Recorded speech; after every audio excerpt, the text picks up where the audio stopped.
Iran America ನಡುವೆ ಶಾಂತಿ ಒಪ್ಪಂದಕ್ಕೆ green signal ಸಿಗ್ತಾ ಇದ್ದ ಹಾಗೆ ಟ್ರಂಪ್ ಜೊತೆಗೆ ತುರ್ತು ಸಭೆಗೆ ನೆತನ್ಯಾಹು ಮುಂದಾಗಿದ್ದಾರೆ. ಇರಾನ್ ಅಮೆರಿಕ ನಡುವೆ ಶಾಂತಿ ಒಪ್ಪಂದಕ್ಕೆ ಸಮ್ಮತಿಯ ವಿಚಾರ. ಟ್ರಂಪ್ ಜೊತೆಗೆ ತುರ್ತು ಸಭೆಗೆ ಬೆಂಜಮಿನ್ ನೆತನ್ಯಾಹು ಇಸ್ರೇಲ್ನ ಪ್ರಧಾನಿಯವರು ಮುಂದಾಗಿರುವಂಥದ್ದು. ಈಗಾಗಲೇ ಒಪ್ಪಂದದ ವಿಚಾರದಲ್ಲಿ ಇಬ್ಬರ ನಡುವೆ ಭಿನ್ನಾಭಿಪ್ರಾಯ ಇತ್ತು, ಅಮೆರಿಕ ಮತ್ತು ಇಸ್ರೇಲ್ನ ನಡುವೆ.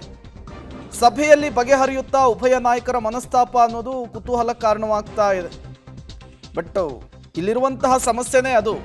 ಮೊದಲು ಯುದ್ಧ ಶುರುವಾಗಿದ್ದೇನೆ ಇಸ್ರೇಲ್ ಮತ್ತು ಇರಾನ್ ಅಂಥೇಳಿ, ಅದಕ್ಕೆ ಅಮೆರಿಕ ಎಂಟ್ರಿ ಆಗುತ್ತೆ. ಅದಾದ ಮೇಲೆ ದಿನ ಕಳೆದ ಹಾಗೆ ಇಸ್ರೇಲ್ ಮತ್ತು ಅಮೆರಿಕಾದ ನಡುವೆ ಬಿರುಕು ಮೂಡಿದಾವೆ ಅನ್ನುವಂತಹ ಮಾತುಗಳು ಕೂಡ ಕೇಳಿ ಬಂದಿದ್ವು. ಬಟ್ ಈಗ ಬೆಂಜಮಿನ್ ನೆತನ್ಯಾಹು ಮತ್ತು ಡೊನಾಲ್ಡ್ ಟ್ರಂಪ್ ಅವರು ಮಾತುಕತೆಯನ್ನು ನಡೆಸೋದಕ್ಕೆ ಮುಂದಾಗ್ತಿದ್ದಾರೆ ಅನ್ನೋದು ಗೊತ್ತಾಗ್ತಾ ಇದೆ.